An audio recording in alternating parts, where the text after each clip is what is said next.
What's going on, everybody? This is the Purpose Infused Brotherhood podcast. I am super excited to have Steve Spiro, the master connector, on here tonight. We're going to be talking about burning down the old mindset. And that's so crucial because when you burn that down, you get to give birth to this new, awesome mindset that's going to take you to where you are a man that's on purpose and on fire every single day. So we're going to take the next 45 minutes about, and we're going to talk about burning down the old mindset. At the end, Steve's going to jump in there and give you top 3 benefits of burning down the old mindset so that you can be that man that's on purpose and on fire every single day. So, John, what's up, my brother? How are you? And then introduce Steve for us, man.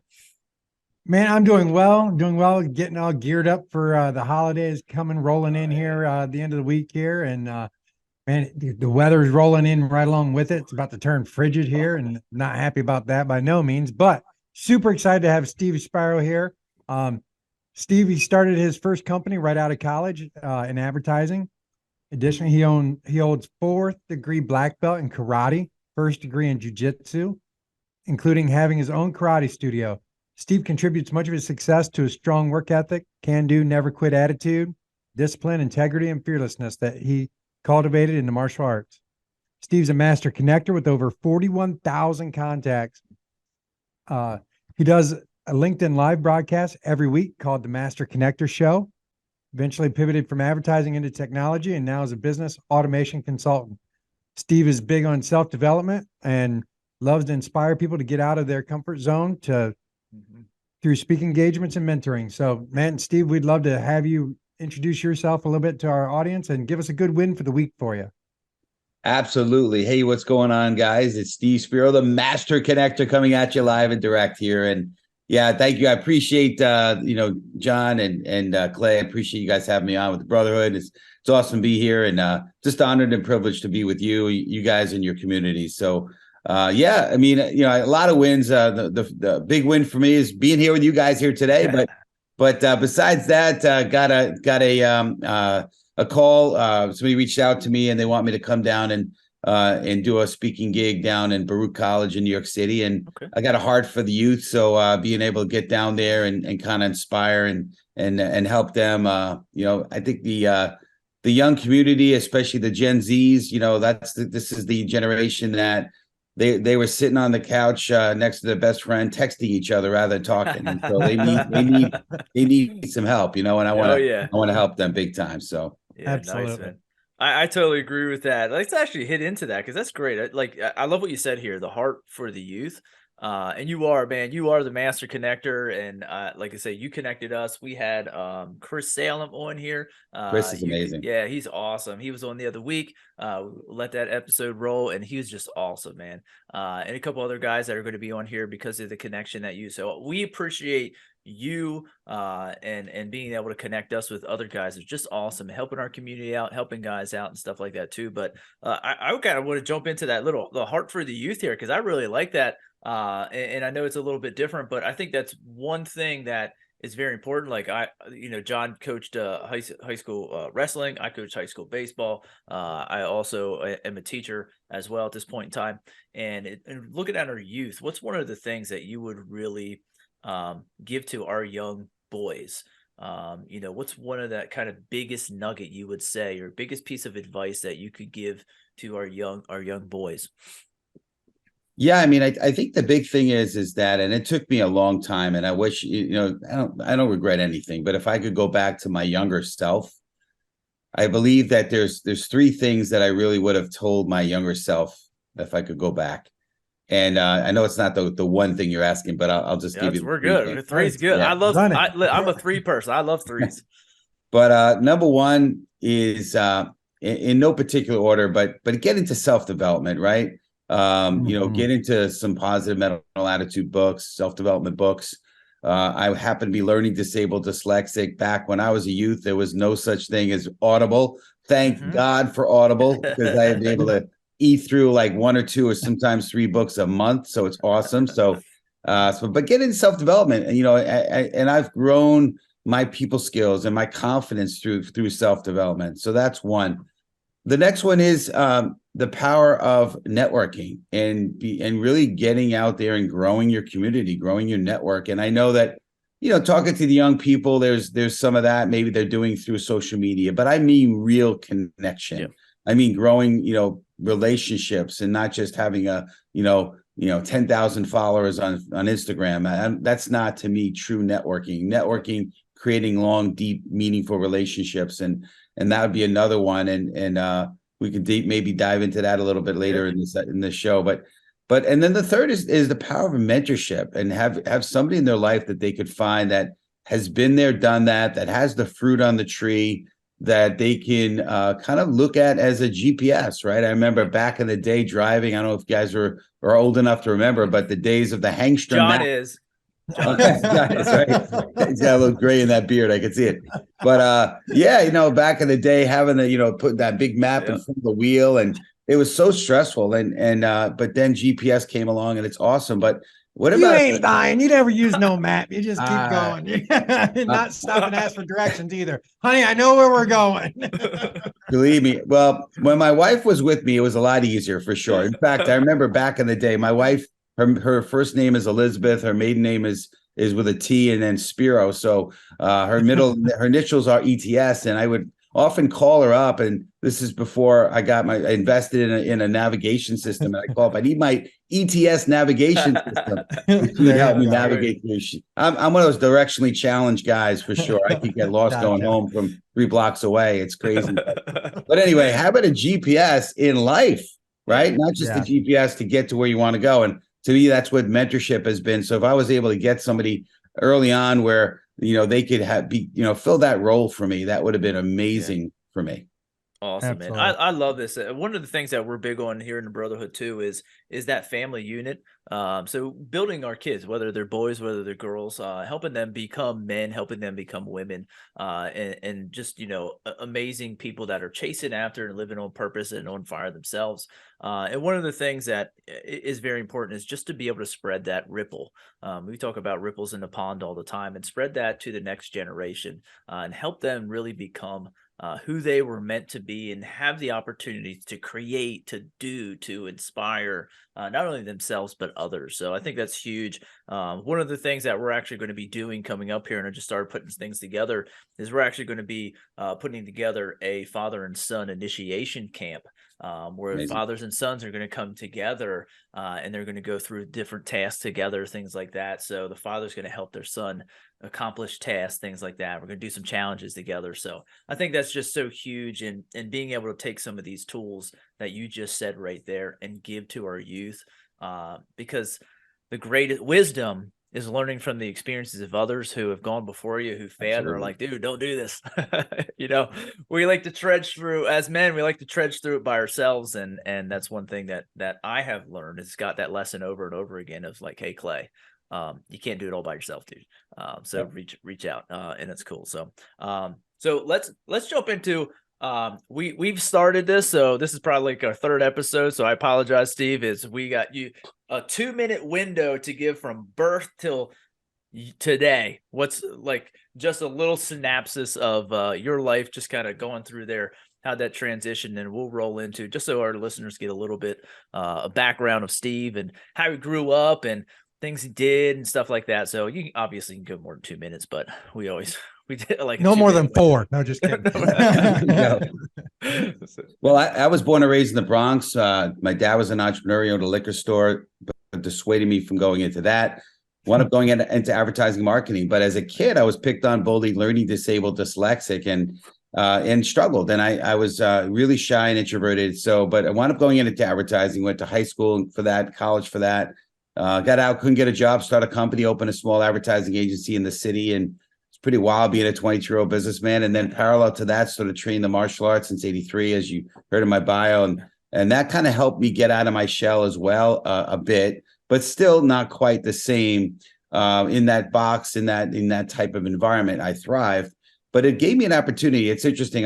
Maybe I'll have a chance to dig on this a little bit, but because I was so wounded and hurt as a kid, my parents got divorced. My mom, she was career oriented when they got divorced. So I never got to see my mom, and dad was always working, and I felt rejected, and I was super wounded. And at one point I just decided I was going to numb myself out to pain. no emotional pain, no physical pain, to the point where I would go to my sister, my two sisters, and say, and hand them my hand and say, scratch it, bite it, nothing. There's no pain, right? And test them and have them test me. And then I got into martial arts, and they taught us no pain, don't show emotion. I'm like, I'm great with that. So I thrived there. But anyway, wound up, eventually getting, having an illustrious career in advertising, got out of that, went into technology sales, and then kind of transitioned into consulting. But through along that ways, wound up getting in, meeting through a friend I worked with in advertising, a mentor. As I said,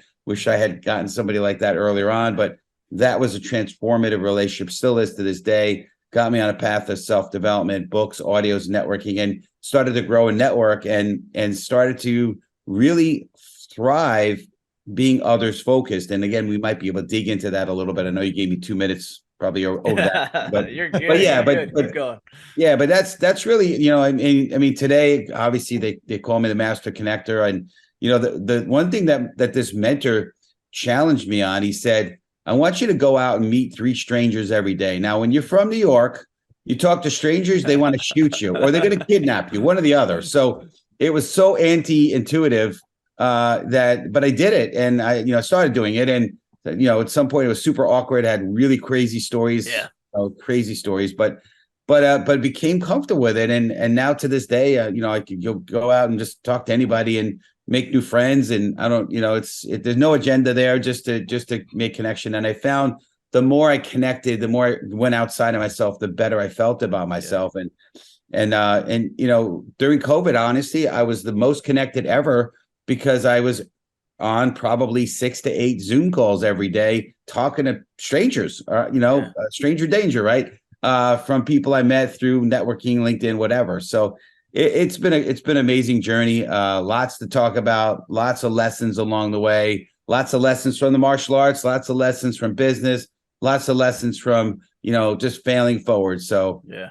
Oof, love it. There's that. It's right up there too. Failing Forward by John Maxwell. That's my Maxwell shelf right there. John Maxwell's amazing. Oh yeah, Yes, he's awesome. absolutely. Love him. And here's one thing, because our topic tonight is burning down the old mindset. And I'm dyslexic too, like ADHD, dyslexic. People would read in school, and I'm like I'm sitting in class, I got the same book, and I'm sitting here, and I'm like they're reading this thing, and I'm like, what in the hell are they talking about? Yep. I'm like, I don't even know, but that's not what I read, I'd guarantee.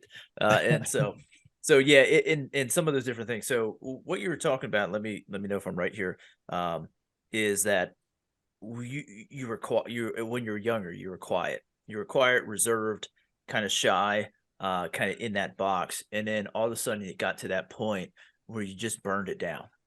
So talk us through kind of that process of what was that was there like a real sticky, I know you talked a little bit about it there, but I want to dive a little bit into that. Was there a really big point in your life at that point when you were younger where you're like, dude, something needs to change? Because I know you talked about it when you were older too, so we'll get to that as well. That time where like, hey, I had to move into, I needed that mentor, I needed those pieces. But I want to go to that younger self.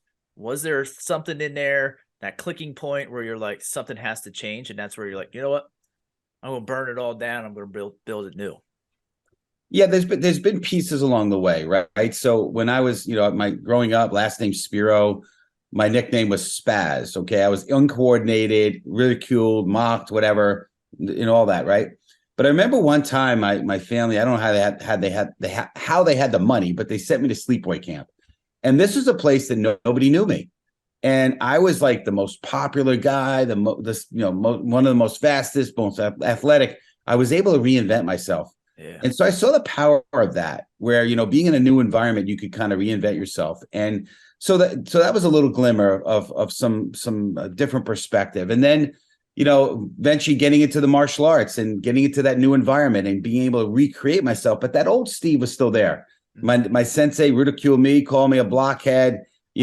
Another piece along the way for me was my wife, right? She, I tend to be extremely, the core Steve is shut down. I'm in a shell. That's just me, right? No, blocked up. She's very emotional, right? And so when we would have our loud discussions, arguments, right? But we would have our discussions. She would be like all over me, and I would just shut down, and then eventually, I just explode. But it's funny because we're both black belts. I don't know if I mentioned that. She's too. Oh, okay, yeah, there you go. Visions of Mr. and Mrs. Smith. We're kung fu fighting. Yeah. But one of the things that attracted me to my wife is that she was very emotional, and I knew there was a part of me that needed to get out of that, get out of that quiet and get more in touch with that. So that was another piece of the puzzle as well. But honestly, until I was quite a bit older, I was always wounded. I played the comparison game, and I always lost. Everybody, I didn't, measure up to, if you will, right? And I was broken. I was wounded, and my sister, she said she would go to a therapist, and she always raved about him. He was a former pastor. He was an older guy, and I was always interested in that. I've done some therapy here or there, but anyway, so in the midst of all that, I read a book called Wild at Heart. Oh, and read that in the Brotherhood. Amazing. Yeah, great book. And one of the things that resonated for me is it talked about it, and I can't quote it. Don't have that kind of memory, but it talked about kind of this rite of passage and having a father that can kind of validate you. And I realized I didn't have that. And for years and years and years, I was broken with no validation. And I think what happened was I just was craving that. And so, of course, I get into the martial arts, and I have a sensei who I think is going to be this father figure, but he's devaluating me. He's putting me down. He's kind of drill instructor like, barking stuff at you, and right. Then I find a mentor who is amazing, but also has a similar kind of mentality of let's talk about the challenges you have versus accentuating the good things I have, right? Yeah.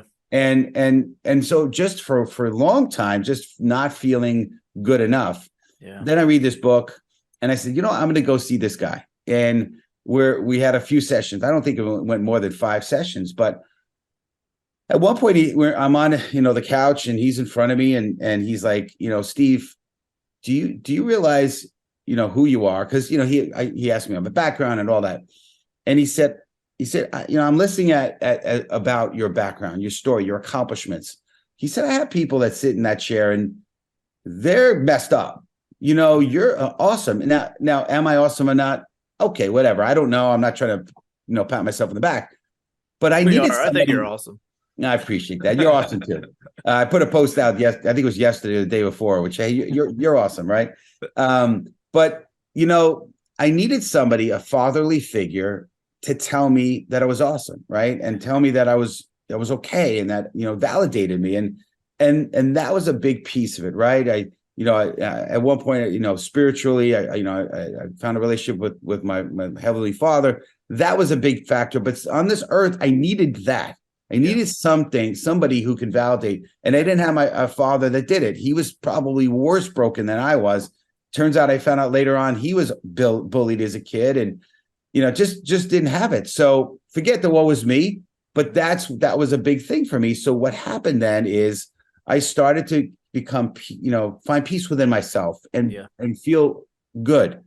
And I said, you know what, I'm going to start to, show my vulnerability and lead with my weakness. And the more I did that, the better I felt, the better I connected with people, the more powerfully confident I was, because I wasn't hiding myself, hiding behind this, right? I was showing who I was, and I'm okay. Like, I started doing videos on LinkedIn. I did what's called Fire to Friday Master Connector Tips. And, I'm doing it now. If I stutter, who cares, right? I am who I am. You either like me or don't. It's not going to bother me anymore, because I just realized I'm okay. So eventually I'll get to do a TEDx talk, but the title is going to be In Our Weakness, There's Power, because there really is. Yep. Because that's what we think. I was so weak, being so self-absorbed, self-focused, because I was just in protection mode. And the more I got out of that, the better I felt. Right. And it's interesting being self-focused is kind of like, and I did this for a while. My wife's nearby. She can hear me and validate it. But there was a while where I would eat a whole pint of butter pecan Haagen-Dazs ice cream, maybe 3 or 4 times a week and sit in front of the TV. In fact, I don't know about you guys, but doesn't the pint look smaller? I think it's called a pint. I don't know. It's just smaller. It actually is smaller now, and it costs more. So the price went up. This happened like a year ago. It's crazy. Yeah, because I love my ice cream, and I'm like, I'm a big ice cream guy. The number on the side went down. The price went up, and I'm like, this isn't even a gallon anymore. I'm like, this is crazy. So true. But I would sit and eat, ice cream. And the point is that while I was eating it, it felt good. Yeah. It felt great. Loved it. Right. But afterwards it felt horrible. Right. And, I work out every day now, and, it sucks to do it, but afterwards it feels so great. Right. You feel good. And you know what? That's kind of how I felt being others focused and connecting with other people. It's like working out, right? When I stayed to myself and be in my shell, it was like eating butter pecan ice cream in front of the TV. Yeah. It felt good, but afterwards it felt sucky. And then when I got others focused, I felt really good, like working out. So yeah, I love it, man. And here's one thing that you said in there. One, you said a ton of great stuff in there. One thing that really popped out that before I forget about it was you said about protection. Like you protecting yourself. Yep. And I think that was me. 6 years ago, I was protecting myself from people realizing who the real Clay Smelter was. Like, because I didn't like that guy. You know what I mean? Like, yep. I didn't like that. I was anxious. I didn't like that. I didn't feel like we always talk about the 2 greatest questions every man has. Am I good enough? And do I have what it takes? And I couldn't answer yes to those 2 questions. And I didn't like that. And what if everybody else found out I couldn't answer those 2 questions? You know what I mean? What if my wife found out? What if my kids found out? What if my coworkers found out? What if John found out? Well, I didn't know John at that point in time, but if he did, what if John found out? You know what I mean? Like, or even you, like some people at that point in time in my life I didn't know, but what if they found out too? And I think that's one of the big things is that you don't have to. What you just said here is you don't have to live in that protection mode. Right. And when you shed that, this comes in a great amount of freedom in your life, freedom just to be you. And that's so awesome. Cause that's the story I just heard from you, Steve, which is amazing, is that it was a story of just freedom, the freedom of just to be Steve. Like, it doesn't matter. Like, you're Steve, and that's what you get to do every single day, man. It's just beautiful. So I'm like right now I'm at a spot, and I'm like, John knows too, because I get like this, but I'm just like, yes. So John, what do you have? Because my brain's sitting here going, like well, just a few great things that Steve said that I picked up on was about the networking thing. Definitely, many people say your network is your net worth. You know what I mean? It's like and I've always placed more value in who you know than what you know. You know what I mean? I definitely think that will take you farther in life than the other, for sure. 100%. Yeah. And getting into self-development, I agree, is something I would definitely stir and point people to. It's something that, took me until, 44, probably about 4 or 5 years ago now. And that, definitely been a great journey since then. You know what I mean? And like, I've talked to Clay many times about, I call it kind of hashtag trying to fix stupid. You know what I mean? It's been, it's been my journey of, trying to create that better version of myself all the time, so for sure. So one question I would actually ask is, in self-development, who's like, say maybe your top 3 people you would point people to? Wow. Yeah. I mean, there's so many good stuff out there, right? I mean, you can go with the classics, right?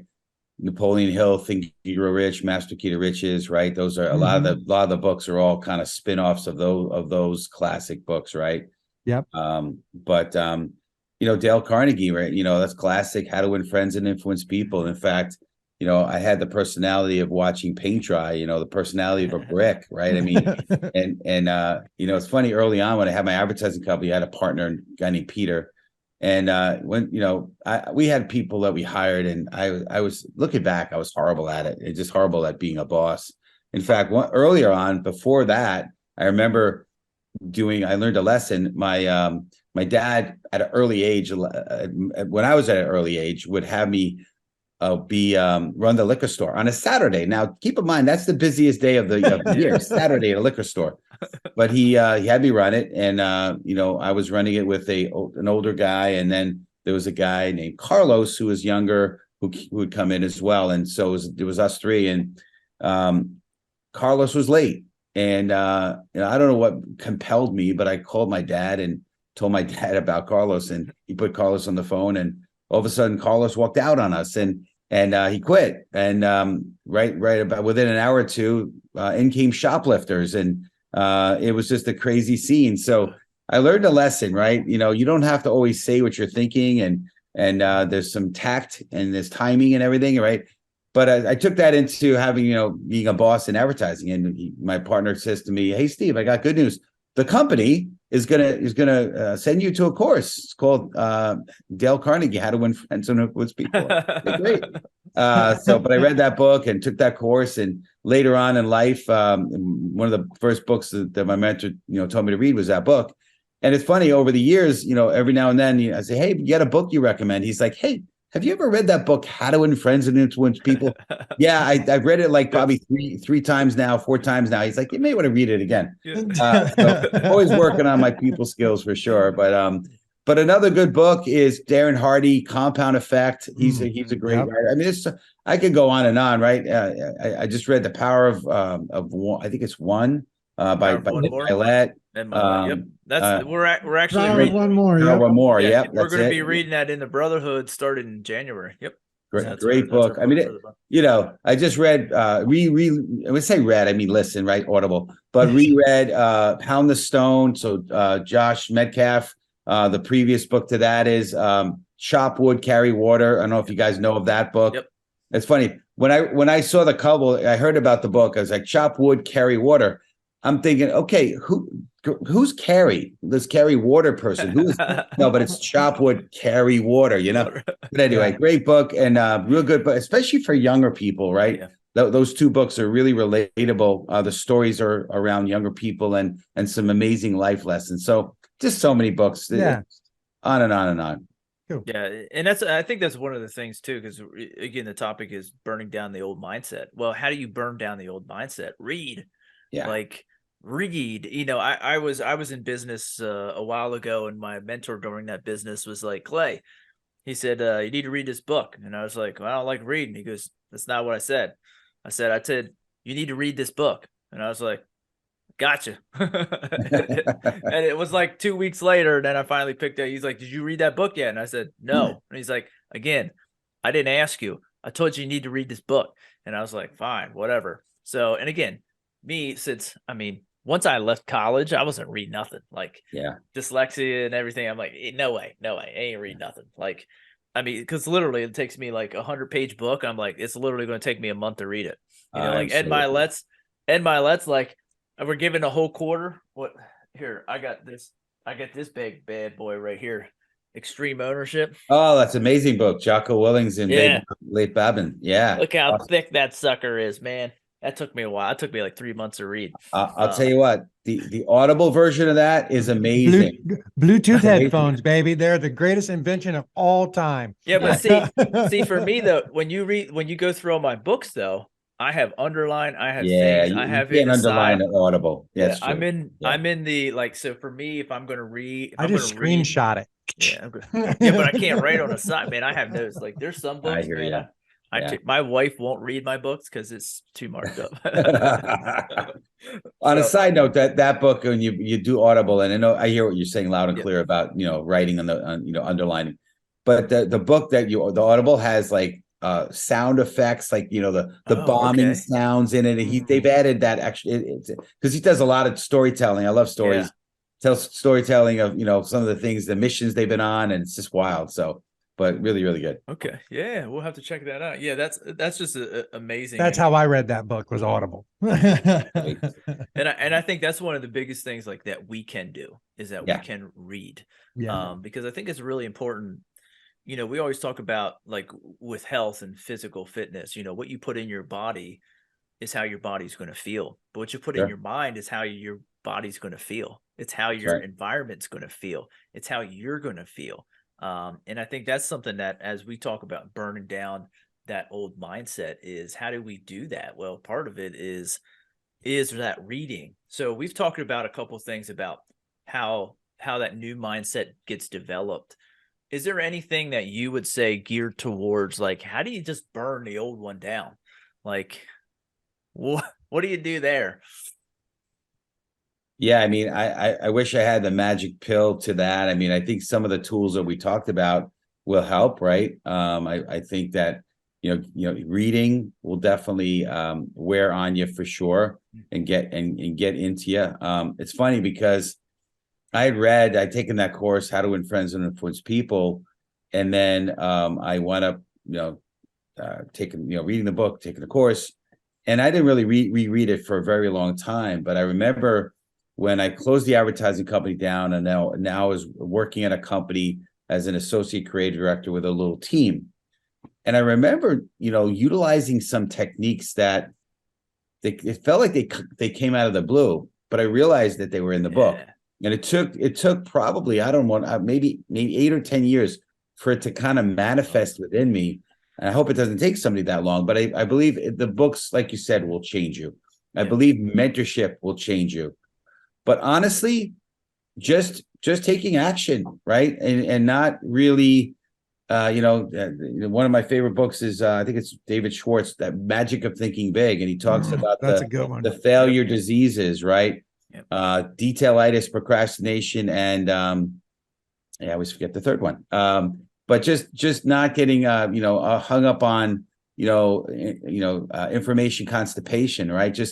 Just doing, right? Know what you want to do and just do it in this start, right? He can't steer a parked car. You got to move, and just the moving in the doing, you're going to learn. You're going to learn a lot more than you are going to be studying something. You just got to move. You got to do.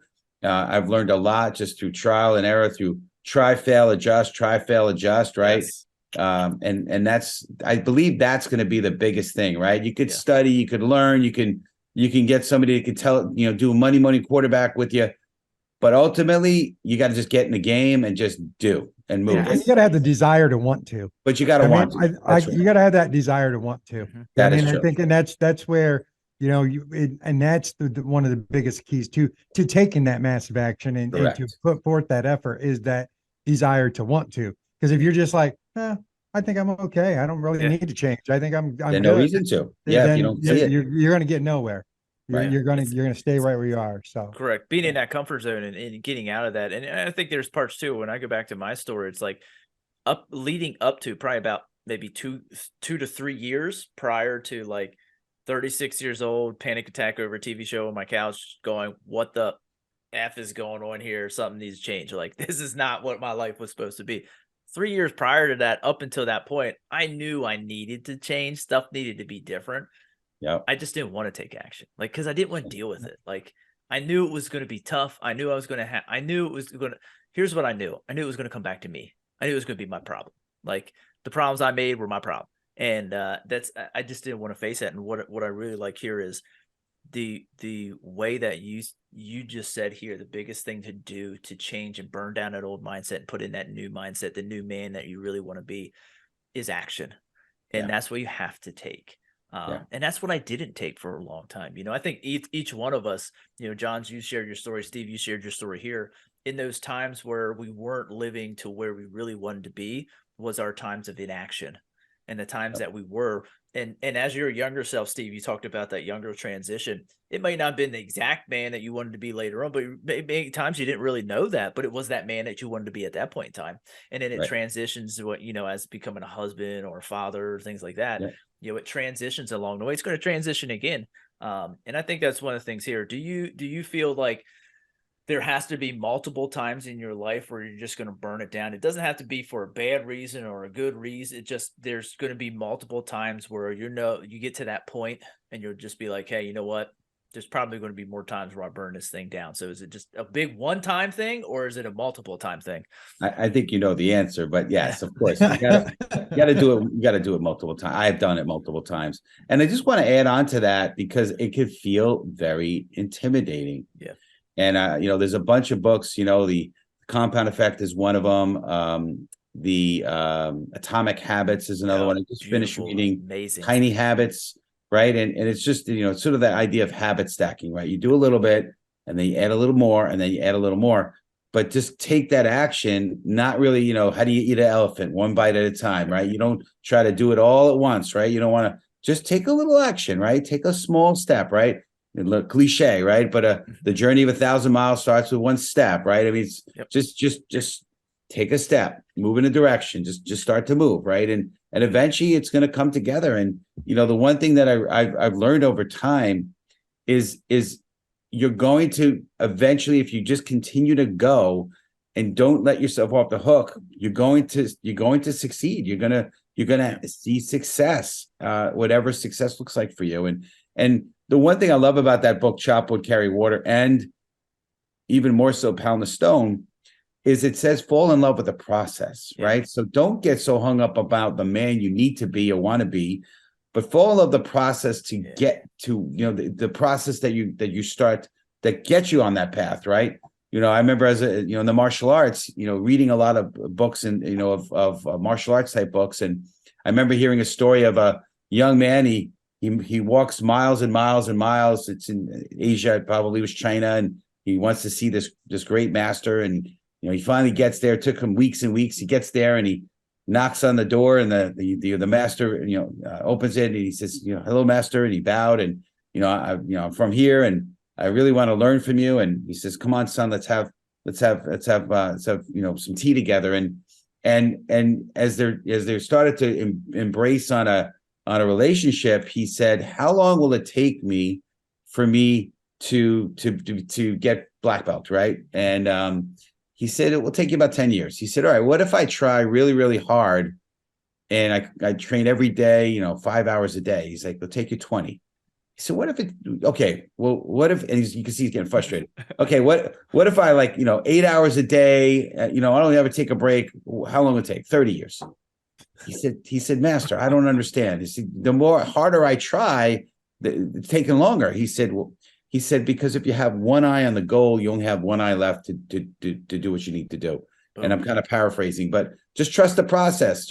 Trust the process. Don't get too hung up on the goal, and you will succeed. And again, that book, Pound the Stone, the metaphor in the book and the title is stone cutters, right? They have to hit this stone with a hammer, and in the book it says, the 101st strike breaks the stone. Well, was it the 101st strike that broke the stone? No, it's all the strikes leading up to that broke the stone eventually, right? And so trust the process. And I think that because if you're trying to do a breakthrough and you want to just have a completely new life, I think that can be very intimidating sounding. Yes. So just take a step. 100%. It reminds me too, when we think back to our lives, we go back through history, and just like you did today with your life and those different parts, when we look back through it, and if I did mine and John, you did yours, and every listener here did theirs, like when we go back through it, it wasn't the end goal that you were like, yeah, it was all those little things that happened in between that you're like, just like, so for me, like when I go back to like different wins and stuff like that, so I'll go back to like my childhood, like winning championship game or whatever like that. I'm like, yeah, that was exciting. But I remember when we first stepped on that field and was like, we are done, because we went from an 0-10 season to a 10-0 season, and we're like, we just don't want to be losers. And we're like, let's do this. That was like that right there, and all those different things that happened between it. It was never that end piece. I was running the one day, and I was like, when my brain gets too much energy, I just run. So I was sitting there, and not sitting there, I was running. And I kept looking up, and I'm like, I'm staring at my feet more than I am to where I'm going. But I was like, well, just think about that. If I stayed ahead and I run through the woods and everything, if I looked ahead at where I wanted to end up the whole entire time, I would trip over every single thing, every rock, every branch, everything. I wouldn't see anything in front of me. I would be so focused on the future that I would miss the present. And I'm like, oh, dude. And that's those are where you grab the wins. Because I don't like, just say at the beginning, what's your win for the week? That's why we do it every single week. Because guys, we don't practice our wins. Well, where do you find the wins to lead up to that? You know, The Slight Edge. I don't know if you've ever read that book. That's a great book. Absolutely. Multiple times. Changed my life. But those little things after. Easy to do, easy not to do. Yep. Give you a big clump, you know, just like waking up and picturing that line on the ground and saying, hey, today I'm going to step across that line, be the man I really want to be. Yep. So easy to do. Also so easy not to do. That book, so easy to do. So easy not to do. That's right. So for great. Sure. So great. For sure. John, I know you got something cooking in. I see it in your eyes. Dude, I tell you, I think we've covered a lot of ground here. You know what I mean? We've kind of went around the way, but we definitely have gotten come kind of full circle. I think it's almost time for Steve to give us his top 3 tools for that everybody can kind of take from this to burning their old selves down and moving forward. Absolutely. You know, I mean, obviously we covered the 3 things right in the past, you know, earlier in this conversation, but I will say this. I'll just say it that has helped me a lot, and it's have a morning practice. Start your day off right. You know, I start my day off with prayer, meditation, stretching, working out. You know, I do some spiritual reading. I do some meditation, some silent, you know, some visualization, meditation, and the big thing, and this is what I highly recommend. And I got off track. I honestly, full disclosure, for about 3 weeks, I got off track, and I stopped doing this part, but I did it again this morning, and that is a gratitude list. I put a list of 3 things that I'm grateful for every day, and if you start your day off right, you know, with the right habits, with the right things, you know, the rest of the day is sometimes hard. A lot of things get thrown at us, but we have that morning. You get up early enough, it's predictable, and you can make it work for you. So and it's not 3, it's a bunch, it's a mishmash of some stuff. But that's have yourself a morning routine, morning ritual, morning practice, whatever. And again, mine is like an hour and 15 minutes now, but it started out with 10 minutes and then it just kept building. So don't get intimidated. I love that you put in there. Love that you put in there. How great did you feel today after doing that gratitude? I felt really good. Much better. Yeah. And that's one of the things that we always say in the brotherhood here too, is have that morning routine. We also say have an evening routine as well. Because I think it's important to use the ARA sequence, assess, reflect, and adjust at the end of the day. Did you get the results that you wanted today? Because it's your choice whether you make adjustments or not, and so forth. But yeah, I love that, and love that you put that in there at the end too. Is like, it doesn't have to be this big long thing. It doesn't have to be like yours is an hour and 15, but it's a build up to it. Because a lot of times we see like, hey, you know, like meditation was when it was new to me. I'm like, first of all, I'm like, this is like, let's go hug a tree stuff. Like that's what I thought were. And then I did it, and like dudes are like meditating like in silence, and I'm like for like hours, and I'm like, that ain't gonna be me. So just take that little bit of peace and build it into your life, and that's the process. Like you were saying, the journey is awesome. So any you got other ones? Any more?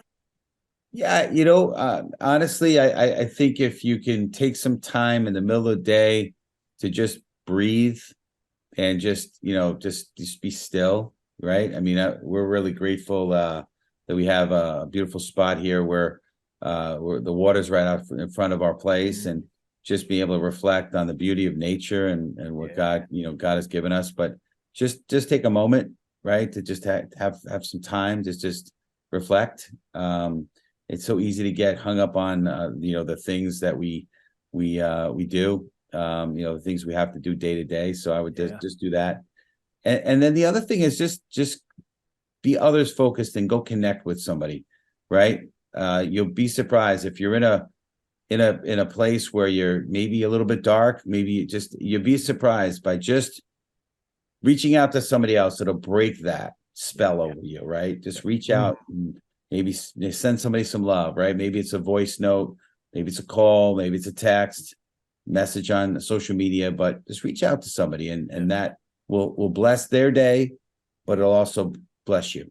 Yeah, and that's one of the things, man. It's in the times where I feel that negative energy, I go help, because it just does that. And I love that you put that in there, because it's so needed. And guys are good at it. So use what we're good at too. So I totally love it, man. Totally love it. So awesome. Last thing before we get into the quick five, I just want to kind of hit on the network, because you are the master connector. And I really kind of just want to look the power of networking and the relationships that you build. Any nuggets for guys out there? Because I think one of the biggest things is our circle. You know, in our Fire 5 method, step 5 is clarifying your circle. Now you want to have that nice, good, solid unit. We don't recommend anything over 8, because you got too many cooks in the kitchen. It gets all messy. But when you're building your network, what are some of the tips that you would, as the master connector, what are some of those tips that you would say, hey, as you're building your network, to surround your people, to find information, to you get access to resources, things like that? What's some of those like couple tips that you would give to say, hey, here's how you would or should build a great network for yourself to be able to learn from? I'll focus on LinkedIn, because that's a big part of me. Okay. You know, where my network is thrived. It's not the only place, but number one, make sure you have a solid profile on LinkedIn where it really reflects who you are and your your personal brand, right? Don't make it about your job. Make it about who and what you are, right? And look at things like your profile picture, your banner. I mean, that banner is free. You could change it anything you want, right? Your title messaging, your recommendations, right? Just make sure your about section, right? Don't make it a resume. Make it a story about who you are. I start out by saying, as a shy, introverted kid from the Bronx, and the story goes from there, right? So that's one piece. The next one is post content, right? But authentically posting content. You don't have to be an expert. I think the more kind of heartfelt it is, the better. The less, it doesn't have to be selling stuff, but posting content is extremely important. And be personal. Don't if you can, right? I mean, you have to share gory, ugly things, personal, right? I've done lots of posts about, how I was shy and introverted, and I don't mind leading with that. So posting regularly, as often as you can. I do post a post every day. I'm not saying that you have to, but that helps, right? Yep. And then the third is reach out, grow your connections. Yep. I connect with people very strategically, but daily. It's probably 20 to 30 to 40 new connection requests a day, sometimes more. I don't use an automation, but do that. And then the last thing is, when people connect with you, I reach out, and every single person that connects with me, I reach out and say, let's jump on a call. Does everyone say yes? No, but I know I'm doing the right thing. And that's how you grow connections, and you grow relationships. And I think, Clay, that might be how you and I connect. Yeah, that's how we did. Yeah, LinkedIn. Yeah. We found each other. I liked a couple of things you did. You liked a couple of things I did. You're like, hey, let's jump on a call. I'm like, yeah. Yeah. And that's the cool thing, is that, and one of the things that I think that, again, with our mindsets, that's one of the things I started to do first, is reach out, because I had questions that I didn't know the answer for. And I was at a point where I was like, all right, let me just ask this stuff and see what happens, But there's people who I like Eric Thomas. Yeah. Hip hop preacher. Love him. Les Brown, and some of those bigger guys like that, like Eric Thomas wasn't going to reply to me, but there were some other guys, when I started following him, this other person showed up, this other person showed up. And it's just having a conversation. It's nothing that I went in, and a lot of times it was just like, hey, I saw this post, or this really resonated with me. Thank you. It was just a lot of gratitude. And then there were some really cool conversations that I had, and there's lots of things that I learned. Some of the things I still use, some of the things I don't, but it just opens you up to different perspectives. It opens you up to different experiences. It opens you up out of your comfort zone to say, hey, here's Clay Smeltzer in this little tiny bubble. Here's Steve Spiro in this little tiny bubble. Here's John Doe. Here's Matt. Here's Tim. Here's whatever your name is that you're listening to. Put your name in that little bubble, and to reach out. And just like all of us, man. And I say to every listener here, what I'm going to tell you is reach out to Steve, because he's an awesome guy. You know what I mean? And he will help you however, just like this show. When you listen to this, he will help you out in any type of way that you need, and he will actually also connect you with who you need as well. So before we get into the quick hit, Steve, and besides that too, I want to add one more thing in there too. Besides even just on the social networks and stuff like that, talk to people when you're walking through the store. Yeah. Like, dude, I go to the mall or the store or whatever. I'm like, how are you, sir? How are you, ma'am? Just say hello. Take that initiative to say hello to somebody, and it will broaden your horizons to be able to speak to anybody.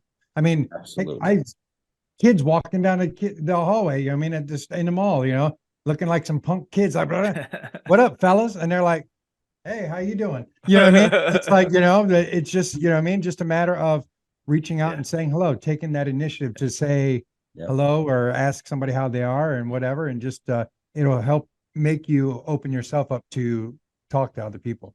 Open yourself up to you too. So we're before we get into the quick hit Q&A, I can't even say that. There we go. My dyslexia is on alliteration.